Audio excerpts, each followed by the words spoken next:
রবি ঠাকুরের কবিতায় আজকে পড়ে শোনাই কবির শিশু কাব্যগ্রন্থ থেকে বীরপুরুষ কবিতাটি। এই কবিতাটিতে কবি শিশুদের কল্পনার জগৎ ও তাদের বীরত্বের একটি প্রতিচ্ছবি আঁকতে চেয়েছেন। পড়ে শোনাই।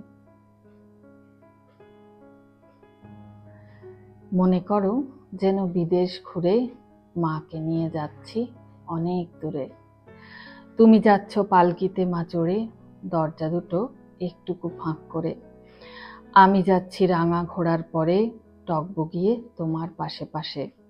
রাস্তা থেকে ঘোড়ার খুঁড়ে খুঁড়ে রাঙা ধুলোয় মেঘ উড়িয়ে আসে।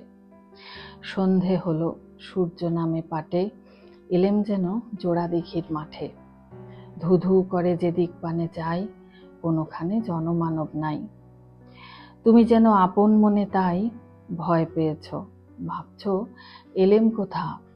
আমি বলছি ভয় করো না মাগো, ওই দেখা যায় মরা নদীর সোঁতা। চোর কাঁটাতে মাঠ রয়েছে ঢেকে, মাঝখানেতে পথ গিয়েছে বেঁকে। গরু বাছুর নেই কোনোখানে, সন্ধে হতেই গেছে গাঁয়ের পানে। আমরা কোথায় যাচ্ছি কে তা জানে, অন্ধকারে দেখা যায় না ভালো। তুমি যেন বললে আমায় ডেকে, দিঘির ধারে ওই যে কিসের আলো। এমন সময় হারে রে রে রে রে, ওই যে কারা আসতেছে ডাক ছেড়ে। তুমি ভয়ে পালকিতে এক কোণে, ঠাকুর দেবতা স্মরণ করছো মনে। বেয়ারাগুলো পাশের কাঁটা বনে, পালকি ছেড়ে কাঁপছে থরো থরো। আমি যেন তোমায় বলছি ডেকে, আমি আছি, ভয় কেন মা করো। হাতে লাঠি, মাথায় ঝাঁকড়া চুল, কানে তাদের গোঁজা জবার ফুল। আমি বলি দাঁড়া খবরদার, এক পা কাছে আসিস যদি আর, এই চেয়ে দেখ আমার তলোয়ার, টুকরো করে দেব তোদের সেরে। শুনে তারা লম্ফ দিয়ে উঠে চেঁচিয়ে উঠল হারে রে রে রে রে। তুমি বললে যাস নে খোকা ওরে, আমি বলি দেখো না চুপ করে।